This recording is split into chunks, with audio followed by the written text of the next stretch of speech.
How I Entered the Members of My Church into the Gate of Hell. Genre, Gothic Tragedy.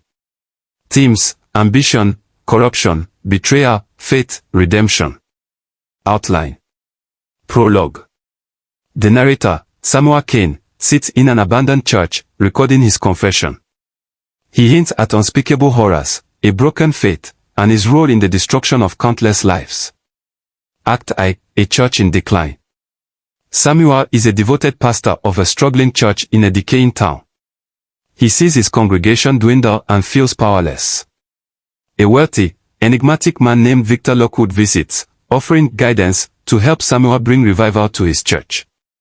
Victor introduces Samwel to the Freemasons, framing them as a benevolent society that helped other clergy.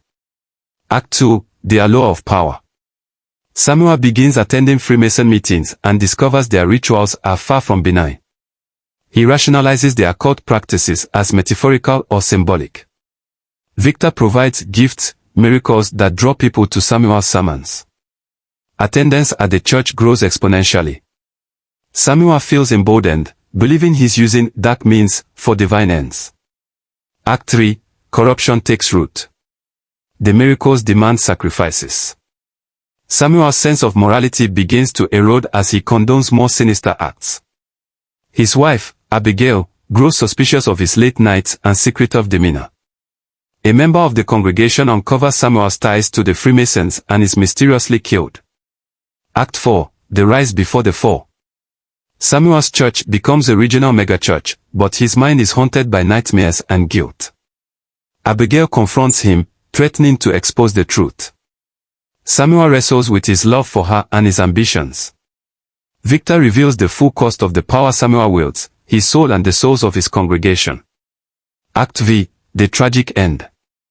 Samwel tries to break free, seeking redemption, but the Freemasons retaliate. Abigail is murdered, and the church burns down during a demonic ritual gone wrong. Samwel survives, left to wander the ruins of his faith, knowing he has damned himself and others. Epilogue. An older, broken Samwel finishes his confession and prepares to face the consequences. He hears voices from the shadows, indicating that his torment is far from over. Chapter 1, the beginning of the end. It began with empty pews. The sound of rain drumming against the church's hollow roof was louder than my congregation's murmured prayers. Every Sunday, the rose stained, the faithful vanishing into the grey fog that seemed to suffocate our town. I prayed harder, preached louder, but heaven seemed silent. Pastor Cain, Mrs. Eliza Peterson said, wringing her hands after service, "We'll be moving to the city. I hope you understand." I nodded, forcing a smile as another family slipped away.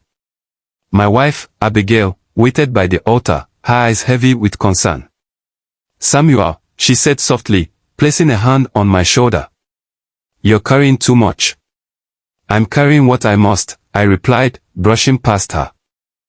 That night, I knelt before the altar long after the candles burned out, pleading for a sign. I was answered not by divine light, but by a knock at the church door. Victor Lockwood entered with the confidence of a man who belonged in every room he stepped into. His suit was impeccable, his smile both charming and predatory. "Pastor Cain," he said, extending a hand. "I've heard of your plight. I believe I can help." His voice was honey, and his words were a lifeline. He spoke of secret societies, of men who wielded influence like kings. At first, I dismissed him as a charlatan, but desperation is a persuasive master. By the time the clock struck midnight, I had agreed to meet him again. Abigail's warnings echoed in my ears as I drifted into a restless sleep. Chapter 2, the invitation. The following evening, Victor Lockwood returned, his demeanor just as composed, his smile just as disarming. This time, he wasn't alone. A tall, stoic man in a dark cloak accompanied him, carrying an air of authority that made the room feel colder.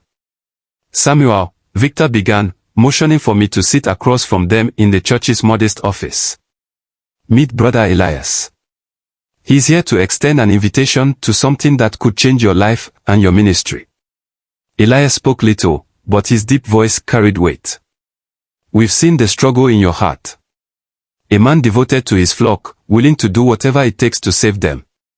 That dedication is rare. And what exactly are you offering? I asked, skeptical but intrigued. Victor leaned forward. Influence. Resources. Power. We've helped rebuild churches, draw in thousands of believers, and create legacies that outlive their founders. But it requires commitment. A willingness to step into the unknown. Elias handed me an envelope, its seal an intricate emblem I didn't recognize, a compass, a square, and an eye encased in flame. Come to this address tomorrow night. You'll see what we mean. After they left, Abigail found me staring at the envelope. Who were those men? She asked, her tone sharp with suspicion. Potential donors, I lied, slipping the envelope into my desk drawer. They might be able to help us. She didn't believe me. I could see it in her eyes. Be careful, Samwel. Not all help comes from God. Chapter 3, The First Ritual. The address led to a grand, ivy-covered mansion on the outskirts of town. The air felt heavy as I approached, a strange hum vibrating through the ground. I hesitated at the door, but Victor's voice called out before I could turn back. Pastor Cain. Welcome. Inside, the mansion was an opulent labyrinth of marble floors and golden chandeliers. Men in dark robes moved silently through the halls, their faces obscured by intricate masks. I felt out of place in my modest suit, a lamb among wolves. Victor guided me to a circular chamber where the other members had gathered. At the center stood a stone altar, its surface etched with symbols that seemed to shift under the flickering candlelight. My stomach churned as Elias began to speak. We are the architects of change, he intoned. Builders of bridges between the seen and unseen. Tonight, Pastor Cain, you will take the first step toward illumination. I wanted to leave.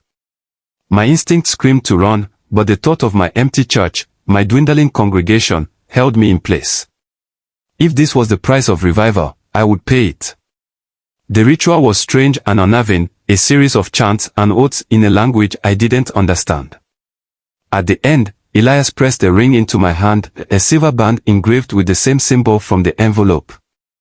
This binds you to our brotherhood, he said.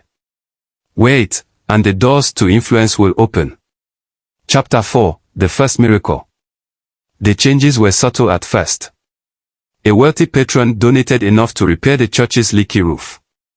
Then came the newcomers, families I had never seen before, filling the pews on Sunday morning. My sermons flowed more effortlessly, and people wept openly, claiming they felt the presence of God. It wasn't long before the first miracle occurred. A young boy in the congregation, sick with a fever, was brought to the altar. His mother pleaded for prayer, and I laid my hands on him, feeling an unfamiliar warmth spread through my fingertips. When I opened my eyes, the boy's pallor had vanished. He stood, smiling and healthy. The congregation erupted in awe, and I was too stunned to question what had happened. Victor, watching from the back of the room, nodded approvingly. See, he said later. Your faith is rewarded. But it didn't feel like faith. It felt like something else entirely, something darker. Writing tips for expansion. Character depth. Dive deeper into Samwel's internal conflict. Show his rationalizations and growing unease as he becomes more entangled with the Freemasons. Develop Abigail as a strong moral counterpoint, someone whose love for Samwel compels her to uncover the truth. Atmosphere. Use vivid, Gothic imagery to convey the ominous presence of the Freemasons. The mansion, rituals, and symbols should feel hauntingly otherworldly. Contrast the light of the church with the shadows of Samwel's secret dealings. Plot twists. Introduce moments where Samwel considers escaping but is pulled back by either greed, guilt, or manipulation from Victor. Have a character, a congregant or fellow pastor, discover the truth and confront Samwel, escalating the stakes. Thematic exploration. Explore the theme of corrupted faith. How far can someone stray from their morals in the name of a greater good? Highlight the dangers of unchecked ambition and the allure of power.